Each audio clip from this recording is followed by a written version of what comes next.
My most vivid recollection was going to the summer home of the Farband, which was the labor Zionist organization. We went there every year from about the time I was maybe 5 until it closed. It closed down in the 70s. It was a home away from home for us. My mother would take 4 of her children. I don't think my older brother went at that point. 4 of her children. Every summer we went, a taxi driver from our apartment building loaded us up in his taxi, and we went up there for about 5 or 6 weeks. And it was heaven. It was some of the happiest times of my life. We went up there. There was an adult side and a children's camp. The children's camp was Kinderwelt, and that was about 500 or 600 children. And the adult side, where we stayed as a family, was called Unser Camp.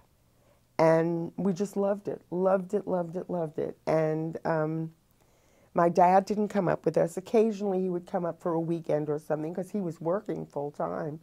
So it was just my mother and 4 of her children, like Mother Hen and her little chickadees. And it was a very happy time for us. Friday night was wonderful because the kids used to walk into the dining hall all dressed in white and singing.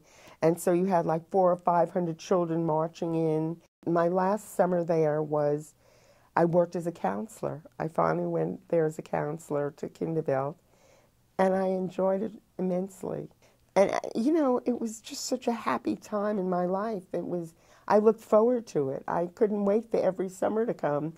And let me tell you, at the end of the summer when we came up our street, you know, in the same cab that had driven us up there, I was so sad for days on end. It was like there everything was wide open and, you know, beautiful. And then I would come back to this street, you know, a narrow street where we lived, and it took me a long time to reacclimate myself.